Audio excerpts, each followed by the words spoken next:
Hey guys, welcome to the channel. As you see in thumbnail, One Punch Man was in One Piece, and I will continue other what if as well, and please subscribe and like, comment if I should continue this what if or not. The author of this what if is Hariharan. Let us start the chapter 1. On an unknown island, New World. A cool breath of wind breezed through the island. The plants swayed in harmony. The leaves on the trees obliged to dance gently, and the waves caressed the shore. Rarely was such calm ever felt in the turbulent seas of the New World, and Yonko, nonetheless, was enjoying this short-lived peace. Kanpai. The red hair pirates were having a day off at a beach. Everyone was drunk, yet they refused to stop drinking. Pirates shouting in joy, some in a drinking contest, others enjoying the meat of a giant monster. The whole party reeked of, well, pirates. And the center of attention was, of course, their infamous captain, red-haired Shanks. The laid-back and fun-loving person that he was, Shanks was laughing with glee, dancing and cheering his people to party on. Captain. A desperate voice reached the partying pirates from afar. The whole lot of men turned to look at the person who had disturbed their drink. The person stood at the end of the crowd, sweating and shivering. He had run all the way from the edge of the island and had brought some bad news. Captain, trouble. What is it? What happened? Shanks asked his subordinate. Captain, our ship. The pirate hesitated. Our ship, what happened to her? Shanks put his drink aside. He saw his subordinate and he could sense something was off. And if anybody had messed with his ship, oh boy, they would get hurt. Red Force was broken into pieces, and it has sunk. The pirate had almost passed out in fear. Shanks got up from his place. His face was masked in a shadow, and everyone else had a look of disbelief. Hey, you are joking, right? This must be a prank. They cornered their nakama. Some had tears in their eyes. Shanks slowly approached his subordinate. The others surrounding him quickly parted to give way. You and 3 others were given the responsibility to guard her. Yes, Captain, but Shanks cut him off. Where are the other 3? The man hung his head in pain. They drowned with the Red Force. The cool breeze now seemed to prick the red hair pirates. They clenched their fists. Some bellowed in anger, others groveled in pain. Shanks went past his nakama. Who? He demanded, a sharp edge to his voice, his eyes filled with rage. A bald guy, in a white cape. The pirate answered in a small voice. Shanks stared at the pirate in scrutiny, trying to detect a lie. This was not even funny. A bald guy in a cape. He looked at his subordinate's eyes, but he did not see malice. No, he saw fear. He is actually serious? This man must be strong. Before anybody had a chance to move even a muscle, they spotted their 3, supposedly dead friends, hovering inches above the ground, coming towards them. The whole crew was stunned. Was it their nakama's souls? Ghosts. One of the red hair pirates screamed, but Shanks looked in displeasure at what the others couldn't see. From between the leaves of a tree, a single ray of light had struck a smooth sphere and reflected into Shanks' eyes. The bald man. Shanks muttered in indignation. Saitama was bored.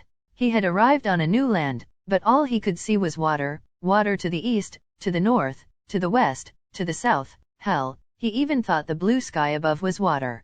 Saitama, before he had appeared at this mysterious, watery place, was fighting a kraken in the outskirts of City Z. The kraken had barely survived his normal punch when all of a sudden, a huge wave engulfed the battlefield and swept away the caped baldy and the kraken.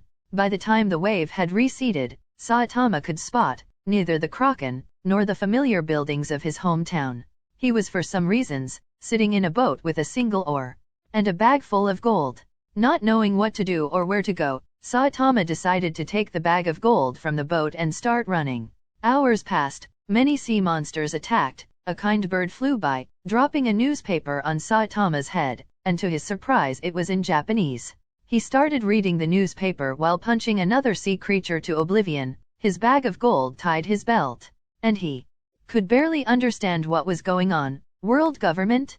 Yonko? Revolutionary army? What is going on? Saitama was substantially confused. And throughout the newspaper, the word pirate repeated. Pirates? So there are pirates in this world. After shuffling through a couple of pages, a poster suddenly fell from between the newspaper. Who is Luffy? Saitama looked at the picture of a smiling boy, and he's wanted dead or alive. He looks like a kid. Why would they want him dead? Is he a pirate? Lost in his thoughts, Saitama did not realize how fast he was going. The water was steaming of the surface, a giant sea monster had risen from the depths of the ocean to devour his prey, and Saitama simply ran through the monster, leaving a perfectly circular hole where its stomach should have been. After a while of struggling with the newspaper, Saitama gave up. Man, am I hungry! He threw the newspaper in the water and looked forward, only to see a big ship which was barely 500 meters away. Oh ho! Saitama applied the brakes, but water gave him no aid. He was on a collision course with a ship, and there was no way to stop. Shit! I've been running too fast. Too late. 3 men on the board spotted Saitama. Oi! Get out of that ship! Saitama shouted, waving his hands, signaling them of the incoming danger. Hey, do you see what I see? Yeah? Is that a man running towards us? We are so high when we are drunk. The men on the red force laughed. They had been drinking a bit too much. They looked again, rubbing their eyes. Hey, do you still see what I see? The pirate asked. Yeah, I still do. They looked at each other in confusion, and before they could react, the ship was hit with a tremendous force. The hull creaked, wood shattered beneath their feet, and within seconds, the ship along with the 3 men had sunk. I warned them to get out of the way. Saitama was a bit upset. He did come to a stop, but it was a bit too late. He did not know to whom the men or the ship belonged, but he was damn sure that a bag of gold would not be enough recompensation. He heard some wood shatter behind him. He turned around and saw a broken mug and a shivering man. Saitama realized that this guy had seen everything. Why is everything against me today? I already missed the sale and now this, he bellowed in his mind. He slowly approached the shivering man. Hey man!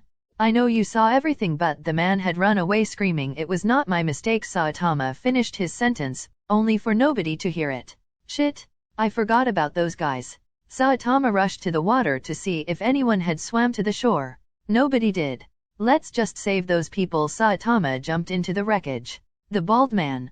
Shanks muttered in indignation. Saitama had jumped in the water to save 3 people, but would that be enough to pay for the ship that sank? Surely, if that ship was owned by a pirate, a bloodthirsty, greedy, selfish pirate, then the lives of these men was not even close enough compensation. Saitama sighed in displeasure. Why did everything seem to oppose him today? First it was a huge octopus-like monster that attacked the city, destroying the only supermarket which was offering an 85% sale on everything. Saitama was first in line, for the first time, right before one of the monster's tentacles destroyed the supermarket. Then while Saitama was fighting this monster, a huge wave of water submerged the entire city, and the next thing he knew, he was on an old, creaky wooden boat in the middle of nowhere. The only plus point was a bag of gold on that boat. If things were not bad as they were at that point, he had to sink a ship and 3 people along with it. Saitama carried the 3 people he had just salvaged from the bottom of the sea on his shoulders. They were barely breathing. They are at least alive, Saitama thought. He entered the trees, following the footprints of that other guy who ran away screaming. In the distance, under the shade, he spotted a group of people, swords and pistols at the ready, and then he saw that runaway guy with that group. Pirates? Of course, it had to be a pirate ship. Luck was not on Saitama's side. He looked at the 3 guys he had saved, and then came up with a plan, which rarely happened. Saitama surprised himself. I actually have a plan. The thought was more of a question. Really, he was not usually the man of ideas. He rarely gave anything a thought, much less invent a plan. And this was the first idea of his that did not involve any kind of punching. No, this time he would put the lives of the 3 people he saved on the line, as compensation for the sunken ship. Saitama smiled widely, almost in an evil way, but his mind reminded him of a disturbing fact. Dude, these are pirates, they wouldn't care for lives. Saitama's hopes of running with the gold dwindled into single digits.